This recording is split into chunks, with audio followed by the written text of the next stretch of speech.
Okay, let's look at the defensive side. We're going to cut the field in half and force this guy down the side.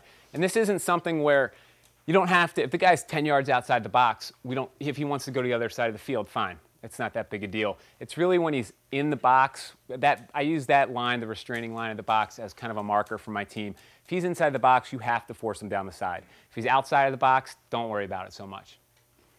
So we're forcing the ball down the side. Our off-ball defender, we're adding off-ball defense here.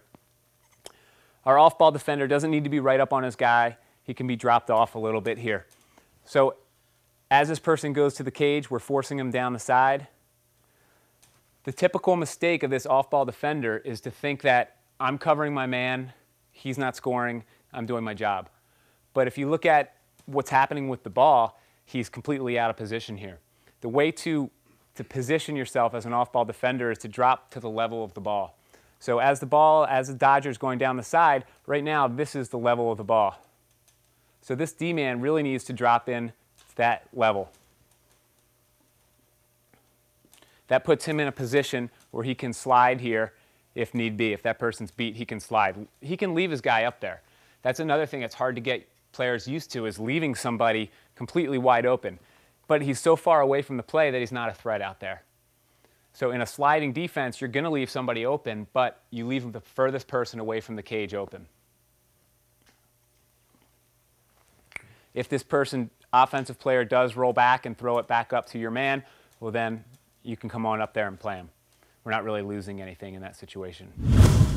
A way to teach your off-ball defenders how to position themselves, the thing that I like to say is, I want you guys to position yourselves based on where the ball is, but your attention, your eyes should be focused on where your man is.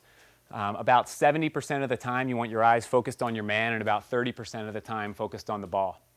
So you'll hear myself, if you ever watch me coach, or Coach Tierney at Princeton, when we're playing defense, he's yelling, look away, look away, look away. And he's talking to those off-ball defenders, look away from the ball.